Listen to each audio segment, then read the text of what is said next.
Oi, gente, tudo bem com vocês? Aqui é a professora Leila Pio, da Universidade Federal de Lavras e também da Startup Agro Aqui. E hoje o tema desse vídeo é mancha cinzenta, tá? Então é uma doença muito comum que tem sido relatado por vários produtores de pitaia das mais diversas regiões do Brasil. Então, toda a informação que eu vou passar para vocês aqui foi retirada desse artigo científico, publicada na Scientific Reports, agora no ano de 2021. Então, esse estudo, ele teve como objetivo caracterizar a nova doença fúngica conhecida como mancha cinzenta em cladódios de pitaia de polpa vermelha, na Malásia. Bom, gente, os sintomas são caracterizados principalmente por lesões cloróticas de coloração cinza. Então, esse cinza pode variar de um cinza mais claro para um cinza mais amarronzado, né? E na superfície do cladódio existem os picnídeos, que são as estruturas de reprodução do fungo. Esses picnídeos, eles são caracterizados por pontuações escuras. Então, se observa a mancha cinza e lá dentro uma série de pequenos pontos pretos, né, que são as características que caracterizam bem essa doença. Nessa imagem aqui do artigo, nós podemos observar as primeiras fotos, as fotos de cima, são imagens obtidas no campo, e as de baixo são de laboratório.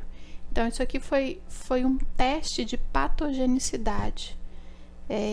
Se coletou dessas imagens acima, que estavam no campo, né? Coletou-se dessas lesões, amostras desse fungo. Esse fungo foi isolado e foi reinoculado em cladódios saudáveis no laboratório, para justamente observar se os sintomas eles se reproduzem, né, em condições de laboratório, para observar justamente se é a mesma lesão e para ter certeza que se trata do mesmo fungo. Então, no início, né, nessa figura chamada de B1, nós vemos aqui os isolados que foram inoculados. Então, os isolados são amostras isoladas do fungo, tiradas do campo e colocadas em laboratório, foram inoculadas nesse cladódio. O que se caracteriza por letra C nessa imagem é o controle. Então, aqui foi colocado só água, para ter certeza que o controle também permaneceria sem exibir a doença, os sintomas da doença. E o que é P, aqui para baixo, são os isolados, né, os tratamentos. Então, aqui nessa figura B1, com apenas 2 dias de inoculação, já se observa, né, as lesões irregulares, amareladas, né, rodeadas por borda vermelha. Então, isso a gente já imagina que no início, quando a planta for infectada, esses vão ser os sintomas iniciais. Depois, aqui em B2, as lesões tornam-se deprimidas e ficam escuras. Já em B3, as lesões começam a ter uma aparência mais seca e se tornam acinzentadas. E de B4 a B5, né, são os estágios mais avançados e resulta então no aparecimento desse caule manchado, já observando aqui a formação dos picnídeos, né, que eu já falei para vocês, que é a estrutura de reprodução do fungo. Então, esses picnídeos a gente consegue observar a olho nu, essas pequenas pontuações dentro da lesão. Então, 5 espécies foram identificadas como sendo agentes causais da doença, né? Todas do gênero Diaporte, né? E todas causando danos, lesões, sintomas muito parecidos.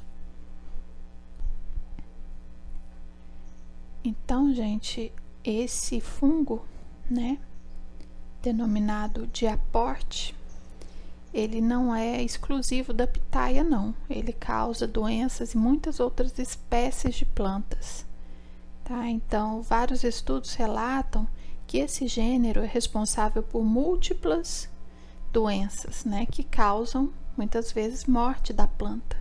Então, pode causar podridão de raízes, podridão de frutos, cancro de caules, manchas nas folhas, né, manchas em vagens, em sementes, apodrecimento de sementes. Então, uma série de problemas podem as plantas podem sofrer em decorrência desse fungo. Então, gente, para controle, infelizmente eu não tenho muitas informações para passar para vocês, porque não existe fungicida e nem inseticida registrado para a cultura da pitaia. Então, nós não podemos usar nenhum tipo de produto, né, de classe toxicológica mais elevada, porque não há registro. O que a gente pode usar? Nós podemos usar a cauda bordaleza ou pasta bordaleza. A cauda bordaleza a gente vai pulverizar como um protetor, né, para dar uma segurada, para impedir que o fungo ele se instale na cultura. Depois de instalado o fungo, o que a gente tem a fazer é a retirada da parte contaminada. Então, nós vamos retirar o cladódio doente, né, por meio da poda. De forma alguma, esse cladódio pode ficar na área, no chão, em qualquer lugar da área do pitaial. Ele tem que ser queimado, destruído, feito compostagem, né? A compostagem tem um processo que, se ela for bem feita, né, eleva a temperatura e mata os patógenos. Mas esse material não pode de forma alguma ficar na área, porque esse fungo ele sobrevive em resto de cultura, tá bom?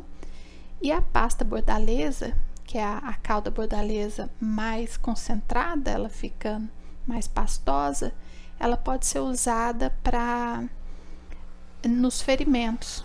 Por exemplo, se a gente retira uma parte da planta de pitaia, cuja lesão estava na base, então a gente recorta essa lesão com canivete, e o que sobra ali, que vai sobrar o cilindro central e alguma outra parte do cladódio ali, deve-se pincelar a cauda bordaleza para oferecer uma proteção naquela ferida aberta que ficou, tá? Então, as medidas de controle são basicamente essas. Não tenho notícia de outro tipo de controle desse fungo específico, tá bom? Aqui é a referência bibliográfica do artigo que eu usei durante toda essa apresentação. E se vocês gostaram desse conteúdo, então dê um joinha pra gente e siga a gente nas redes sociais, tá bom? Muito obrigada!